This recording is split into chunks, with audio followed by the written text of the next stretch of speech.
നമസ്കാരം. ഇന്നത്തേതൊരു മെഡിക്കൽ വിഷയമല്ല കേട്ടോ. പക്ഷെ എനിക്ക് ഒരു കാര്യം ഉറപ്പാണ്, ഇന്ന് ഞാൻ സംസാരിക്കുന്ന വിഷയം ആരുടെയെങ്കിലുമൊക്കെ ജോലിയും ഭാവിയും ഒക്കെ ഭാവിയിൽ രക്ഷിക്കാൻ സാധ്യതയുള്ള ഒരു കാര്യമാണ്. അപ്പോൾ എന്തിനെ അടിസ്ഥാനപ്പെടുത്തിയിട്ടാണ് ഇന്ന് ഞാൻ സംസാരിക്കുന്നത് എന്നുള്ളത് ആദ്യം പറയാം. നിങ്ങളിൽ കുറച്ച് പേരെങ്കിലും ഒരു 370 രൂപയുടെ ബിരിയാണി വിവാദം കേട്ടിട്ടുണ്ടായിരിക്കും. നാഷണൽ മീഡിയ ശ്രദ്ധിക്കുന്നവർക്ക് അറിയാം. ഇനി അത് അറിയാത്തവർക്കായിട്ട് ഞാൻ പറഞ്ഞുതരാം.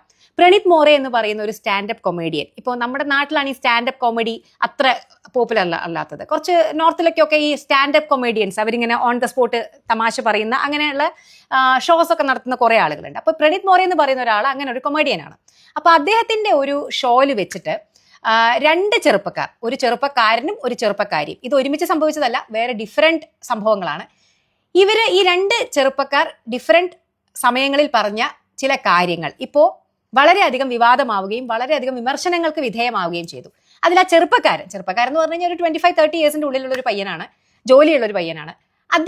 അദ്ദേഹത്തിന്റെ ഒരു പെൺകുട്ടിയെ ഡേറ്റിങ്ങിന് കൊണ്ടുപോയ സമയത്ത്, അതായത് ഈ സ്റ്റാൻഡപ്പ് കോമഡി എന്ന് പറഞ്ഞാൽ അവർ കുറെ പറയും, പിന്നെ അതിനുശേഷം ഓഡിയൻസിന് പറയാനുള്ള ഒരു ചാൻസ് ഉണ്ടാവും. അപ്പോൾ അങ്ങനെയുള്ള ഈ ഓഡിയൻസിന് സംസാരിക്കാനുള്ള ഒരു ചാൻസ് കൊടുത്തപ്പോൾ ആ ഓഡിയൻസിലുണ്ടായിരുന്ന രണ്ട് ഡിഫറെന്റ് ഷോകളിൽ ഓഡിയൻസിലായിട്ടുണ്ടായിരുന്ന ഒരു ചെറുപ്പക്കാരനും ഒരു ചെറുപ്പക്കാരിയും അവരുടെ ഒരു ചില അനുഭവങ്ങൾ പങ്കുവെച്ചതാണ് ഇതിന്റെ ഇതിവൃത്തം. ഓക്കെ, അപ്പൊ ചെറുപ്പക്കാരന്റെ കാര്യത്തിലേക്ക് ആദ്യം വരാം. അപ്പൊ ഈ ചെറുപ്പക്കാരൻ പറഞ്ഞത്, അദ്ദേഹം ഒരു തവണ ഒരു പെൺകുട്ടിയെ കൊണ്ട് ഡേറ്റിന് പോയപ്പോൾ വളരെ വില കൂടിയ 370 രൂപ വിലയുള്ള ഒരു ബിരിയാണി ആ പെൺകുട്ടിക്ക് വാങ്ങിക്കൊടുത്തു.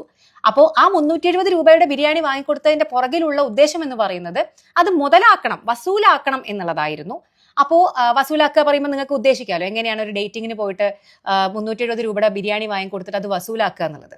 സോ ഫിസിക്കലി ആ കുട്ടിയെ ഉപയോഗിക്കണം എന്നുള്ളതായിരുന്നു അയാളുടെ ഉദ്ദേശം എന്നുള്ളത് അയാൾ വളരെ എന്താ പറയുക ആലങ്കാരിക ഭാഷയിലൊക്കെ അങ്ങ് പറഞ്ഞു.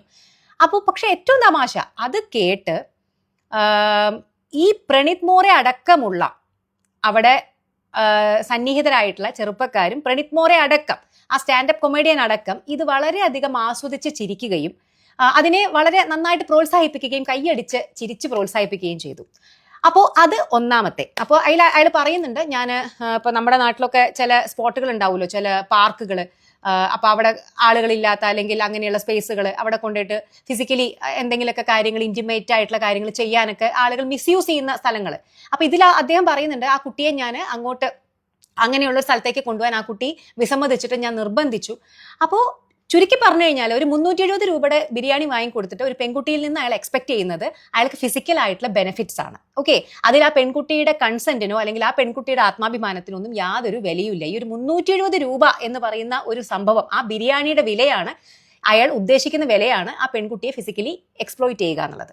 അത് ഒന്നാമത്തെ സംഭവം. രണ്ടാമത്തേത് വേറൊരു പെൺകുട്ടി, ഒരു ഡോക്ടറാണ്, ഡോക്ടറാവാൻ പഠിക്കുകയോ അല്ലെങ്കിൽ ഡോക്ടർ ആയ ഒരു മെഡിക്കൽ പ്രൊഫഷണൽ ആയിട്ടുള്ള ഒരു പെൺകുട്ടി. ആ പെൺകുട്ടി ഇതേ പറഞ്ഞ പോലെ തന്നെ ഷെയർ ചെയ്ത ഒരു സംഭവം. അവരിപ്പോൾ ഞങ്ങളൊക്കെ ഫസ്റ്റ് ഇയർ നമ്മൾ കെഡാവർ എന്ന് പറയും, അപ്പോൾ ശവശരീരങ്ങളെ ഫോർമാലിനിട്ടിട്ട് അവരെ പ്രിസർവ് ചെയ്യുന്ന ആ ശവശരീരങ്ങളിലാണ് ഞങ്ങൾ ഫസ്റ്റ് ഇയർ ഇതെല്ലാം ഡിസെക്ട് ചെയ്തിട്ട്, ഡിസെക്ഷൻ ക്ലാസ്സുകളിൽ നമ്മൾ ഇതെല്ലാം കീറി മുറിച്ച് ഒരു മനുഷ്യ ശരീരത്തിൻ്റെ ഉള്ളിൽ എന്തൊക്കെയാണ് എന്നുള്ളത് നമ്മൾ പഠിക്കുന്നത്. ഞങ്ങളുടെ ആദ്യത്തെ 1.5 വർഷം ഞങ്ങൾ പഠിക്കുന്നത് ഇത്തരത്തിലുള്ള കെഡാവറുകളിലാണ്. പക്ഷേ ഞങ്ങളെ ആദ്യമേ പഠിപ്പിക്കുന്നത് ഈ കെഡാവറിനെ ഒരു മനുഷ്യനെ പോലെ തന്നെ നമ്മൾ ബഹുമാനിക്കണം എന്നുള്ളതാണ്. അതിന് ജീവനില്ല, അത് ആരുടേതാന്ന് നമുക്കറിയില്ല, നമുക്ക് എങ്ങനെ വേണമെങ്കിലും അതിനോട് പെരുമാറാം. ഓക്കെ, പക്ഷേ നമ്മളോട് ആദ്യമേ നമ്മുടെ സാറന്മാർ പറഞ്ഞു തരിക അതിനോട് അത്രയും ബഹുമാനത്തോടുകൂടി. കാരണം ഇത് ചിലപ്പോൾ ആരെങ്കിലും സ്വമേധയാ മെഡിക്കൽ കോളേജിന് ദാനം ചെയ്ത ബോഡി ആയിരിക്കും. അപ്പോൾ ആ ബോഡിയോട് നമ്മൾ അത്രത്തോളം ബഹുമാനം കാണിക്കണം എന്നുള്ളതാണ് ഞങ്ങളെ ആദ്യം തന്നെ ഞങ്ങളുടെ ടീച്ചേഴ്സ്, അനാട്ടമി പഠിപ്പിക്കുന്ന ടീച്ചേഴ്സ് പറഞ്ഞു തരുന്നത്. പക്ഷേ ഈ പെൺകുട്ടി, ആ കുട്ടി എവിടെയാണ് പഠിച്ചതെന്ന് എനിക്കറിയില്ല, ആ പെൺകുട്ടി വളരെ മോശമായിട്ട്, അതായത് ഇവരെ ഇത്തരത്തിൽ ഡിസെക്ഷൻ പഠിക്കുന്ന സമയത്ത് ഞാനും എൻ്റെ കൂട്ടുകാരികളും മെയിൽ ബോഡി, ആണുങ്ങളുടെ ശരീരം കീറിമുറിച്ച് പഠിക്കുമ്പോൾ അവരുടെ എക്സ്റ്റേണൽ ജെനിറ്റേലിയ, അവരുടെ സ്വകാര്യ ഭാഗങ്ങൾ കണ്ട് ഞങ്ങൾ അതിനെപ്പറ്റി കമൻ്റ് അടിക്കാറുണ്ടായിരുന്നു, അതിൻ്റെ വലിപ്പത്തെ പറ്റി പറഞ്ഞ് തമാശ പറഞ്ഞ് ചിരിക്കാറുണ്ടായിരുന്നു എന്നൊക്കെയുള്ള കമൻറ്റുകൾ ആ കുട്ടിയുടെ സംഭാഷണത്തിൻ്റെ ഇടയിൽ വന്നു. അപ്പോൾ ഈ രണ്ട് പേരുടെയും പ്രവർത്തികൾ വലിയ രീതിയിൽ വിമർശനങ്ങൾക്ക് വിധേയമാവുകയും വലിയ കോൺട്രവേഴ്സി ആവുകയും ചെയ്തു. പക്ഷെ ഞാൻ ഇന്ന് ഈ ടോപ്പിക്കിലേക്ക് വരാൻ കാരണം ഇതിൻ്റെ മെറിറ്റും ഡിമെറിറ്റും ഇതൊന്നും അതിന്റെ ഒരു ചർച്ചയ്ക്കേ ഞാൻ പോകുന്നില്ല. ഒന്നാമത്തെ കാര്യം ആ ആൺകുട്ടിയോടൊക്കെ എന്താ പറയേണ്ടത്? ആ ആൺകുട്ടിയൊക്കെ ഒരു 370 രൂപയാണോ ഡേറ്റിന് പോയ പെൺകുട്ടിക്ക് കൊടുത്ത വില, അല്ലെങ്കിൽ ആ കുട്ടിയുടെ എന്താ പറയുക, ആ ഒരു സെൽഫ് റെസ്പെക്റ്റിന് കൊടുത്ത വില 370 രൂപയാണോ? 370 രൂപയല്ല, 37 കോടി രൂപ കൊടുത്താലും ഒരു കൺസെന്റ് ഇല്ലാതെ, ഒരു പെൺകുട്ടിയുടെ എന്താ പറയുക സമ്മതമില്ലാതെ ആ പെൺകുട്ടിയെ ഫിസിക്കലി ഞാൻ 370 രൂപയുടെ ബിരിയാണി വാങ്ങിക്കെടുത്തുകൊണ്ട് എനിക്ക് ഇത്ര കാര്യങ്ങൾ തിരിച്ചു ചെയ്തു തരണം എന്നൊക്കെ പറയുന്നത്, അല്ലെങ്കിൽ അങ്ങനെ എക്സ്പെക്ട് ചെയ്തു എന്ന് പറയുന്നത് തന്നെ ആ മനുഷ്യന് അത്രത്തോളം, എനിക്കറിയില്ല ആ ചിന്താഗതിയൊക്കെ എന്താ പറയുക എന്നുള്ളത്. അതൊന്നും നന്നാവാൻ പോകുന്ന കേസുകളല്ല. രണ്ടാമത്തെ പെൺകുട്ടി, അതിലും കഷ്ടമാണ്. അതായത് പ്രൊഫഷണൽ, ആ കുട്ടിയുടെ പ്രൊഫഷനെയാണ് ആ കുട്ടി അപമാനിച്ചത്. അതായത് ബീങ് എ ഡോക്ടർ എനിക്കറിയാം, നമ്മൾ ആ കെടാവറിന്റെ എന്താ പറയുക, നമുക്ക് പഠിക്കാൻ വേണ്ടി ഒരു കാലത്ത് നമ്മളെ പോലെ മജ്ജയും മാംസവുമായിട്ട് ജീവിച്ചിരുന്ന ഒരു മനുഷ്യനാണ് നമ്മുടെ മുമ്പിൽ ഇത്തരത്തിൽ കിടക്കുന്നത്. അപ്പോൾ അതിൻ്റെയൊക്കെ ഫിസിക്കൽ കാര്യങ്ങൾ, അല്ലെങ്കിൽ അതിൻ്റെ സ്വകാര്യ ഭാഗങ്ങൾ നോക്കിയിട്ട് അതിൻ്റെ സൈസ് കമ്പയർ ചെയ്ത് അവർ ചിരിച്ചു, അങ്ങനത്തെ കാര്യങ്ങളൊക്കെ പറഞ്ഞ്, ഇനി അങ്ങനെ ചെയ്തു എന്ന് പറയുന്നത് ചെയ്തത് തന്നെ തെറ്റ്. അതും ഒരു നാണവുമില്ലാതെ ബീങ് എ മെഡിക്കൽ പ്രൊഫഷണൽ അത് വന്ന് പറയുകയാണ് ഒരു പബ്ലിക് പ്ലാറ്റ്ഫോമിൽ.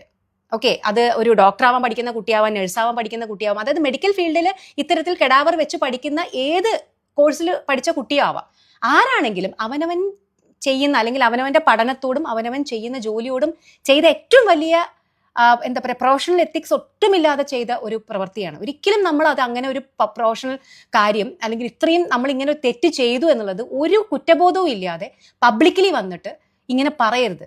അത് നിങ്ങൾ ആ പ്രൊഫഷനോട്, നിങ്ങളുടെ ജോലിയോടും നിങ്ങൾ പഠിച്ച ആ ഒരു വിദ്യാഭ്യാസത്തോടും ആ ടോട്ടൽ മെഡിക്കൽ ഫ്രറ്റേണിറ്റിയോട് ചെയ്യുന്ന ഏറ്റവും വലിയ ചീത്ത തെണ്ടിത്തരമാണ്. എനിക്ക് അത്രേ പറയാനുള്ളൂ.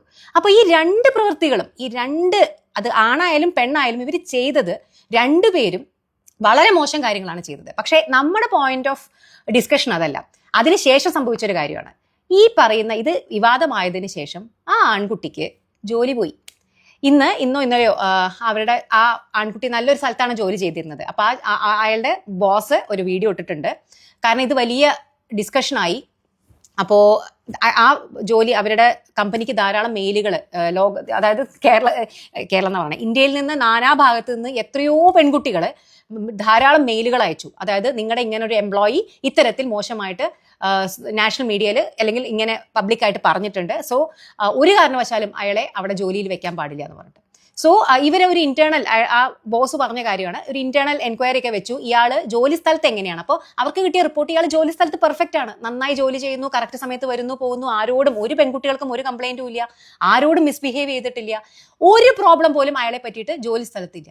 പക്ഷേ എങ്കിൽ പോലും അയാളെ അവർ പിരിച്ചുവിട്ടു. എന്തുകൊണ്ടാണ്?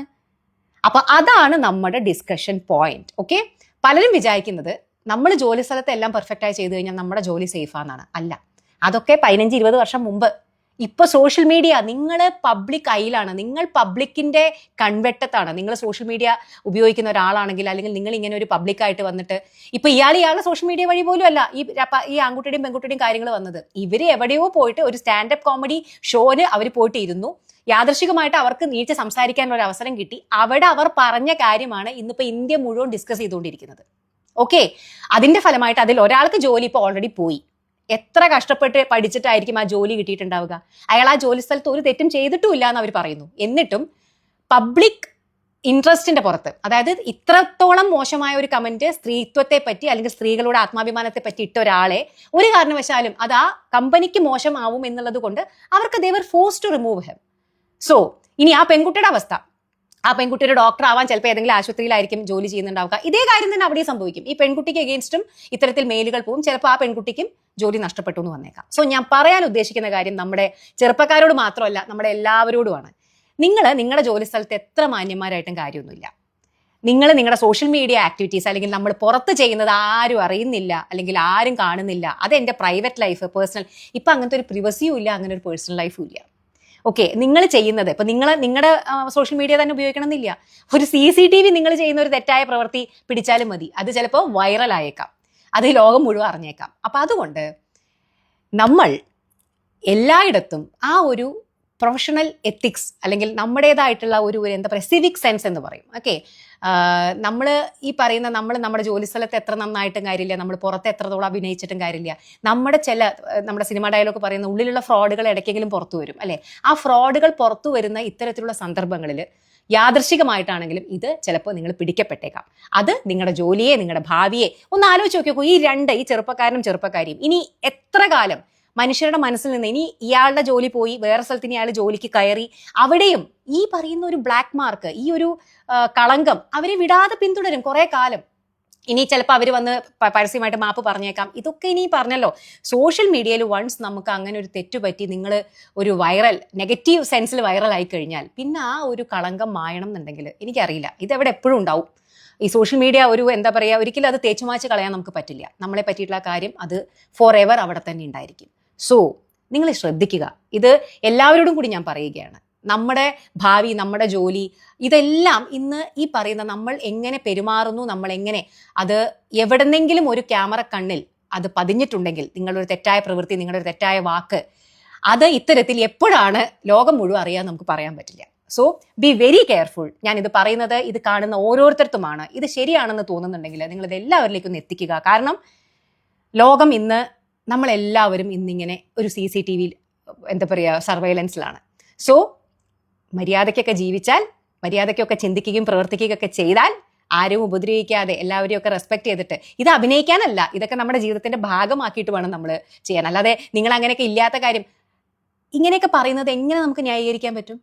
ഈ ഒരു പെൺകുട്ടി ഡോക്ടറായി, അല്ലെങ്കിൽ എനിക്കറിയില്ല എങ്ങനെയാണ് ആ ഒരു രീതിയിലൊക്കെ ചിന്തിക്കുന്ന ആളുകൾ ഭാവിയിൽ അവരെങ്ങനെ പെരുമാറും അറിയില്ല. സോ അഭിനയിക്കാനല്ല പറയുന്നത്, ചിന്തകൾക്കൊക്കെ കുറച്ചുകൂടി തെളിച്ചം കൊടുക്കുക, കുറച്ചുകൂടിയൊക്കെ മാന്യമര്യാദയായിട്ട് ആളുകളെ, ഓരോ ഇൻഡിവിജ്വൽസിനെയും റെസ്പെക്ട് ചെയ്തിട്ട് അവരെ ഉൾക്കൊണ്ട് അവരുടെ മാനത്തിന് വില പറയാതെയൊക്കെ അങ്ങോട്ട് ജീവിക്കാൻ നോക്കുക. അപ്പോൾ വലിയ കുഴപ്പങ്ങളൊന്നും വലിയ പരിക്കുകളൊന്നും ഇല്ലാതെ നമുക്കങ്ങ് ജീവിക്കാം. ജോലിയും ഒക്കെ അവിടെ തന്നെ ഉണ്ടായിരിക്കും. ഇല്ലെങ്കിൽ ഇത്തരത്തിൽ 8ന്റെ പണി കിട്ടുമ്പോഴാവും നമ്മൾ പഠിക്കുക കേട്ടോ. അപ്പോൾ ശരി, ബൈ.